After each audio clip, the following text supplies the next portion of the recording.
Have I played Balatro? Yes, I have. Yes, I have a lot. But I have issues with that game in a weird way. And no, I'm going to admit, this is me. This is not a knock on the game. Kind of. But so they've decided to take an aggressive stance against players in the sense of they don't give you a lot of information. Like, you can't go back and look at something that just happened. You can't go back and look at, or, oh shit, I didn't mean to do that. I didn't mean to go forward. I want to come back and do this. Like, you can't do any of that. Once you commit, you're gone. You're going forward. And it lets you do things that hurt you. And so this is me again.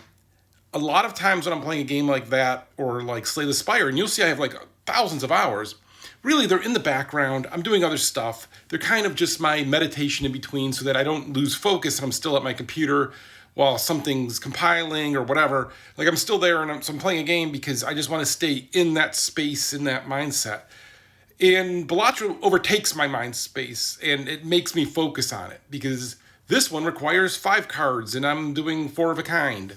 And that brings up a thing of, like, a lot of the cards work against each other in weird ways. And, like, I would argue there's just things you should do because of the way the cards work and the way the multipliers are and the way the jokers exist. That it just makes sense to do that versus like straights. You shouldn't do straights because you lose all these modifiers of like pairs and 4 of a kind and everything else. But you can do straights and get to the, like, I can win the game every single time I play. But can I go further than that? And that's that weird thing too of like, it's really easy to win. And I know there's a bunch of different like challenges and everything, and I guess sure I should go do those. But again, I'm playing this in the background. And so it has it then the endless mode. Well, the endless mode is you hit the 300,000 or 300 million one, and all right, I can get through that one, that series. There's one after that though that is like, like billions, and I never even am close to doing that, and I don't know the card set for that. True, maybe it is straights. No, it's not. But I also kind of don't care. Like, it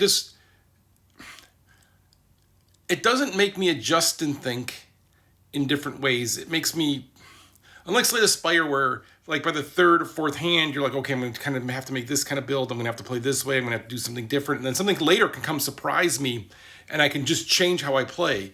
Where in Balatro, you often get your deck working away, and you have to stay that way. You can't just change. Like, if you're going 4 of a kind, you can't just switch on the sixth round or whatever to straight, because all of your other cards aren't just going to work that way.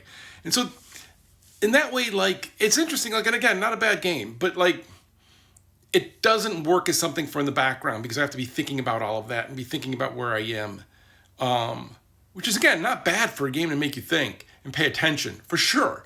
But for how I play those games, it kind of works against me. And I'm kind of curious of how other people feel about those things. Because, like, can you switch to a 4 of a kind if you're doing... You can probably switch 4 of a kind if you're doing a switch to straight, but you can't do it the other way because you have to build up the cards to do 4 of a kind. You have to build up the bonuses or the jokers. You have to build up the whatever hand bonus thing. And also just the score just kind of erupts off into a weird space, right? Where like the first hand you're playing, you're like, oh man, I could do this and this, and I'll add to the score. And you actually like care about the score, where really quickly you just stop caring. Like, you just get way above the score. And it's thinking about how you're going to get to the 8th round instead. So it has weird things like that, which again, not like, it's, again, I played enough that it's not a bad game, but it just, yeah, I still go back to Slay the Spire more often.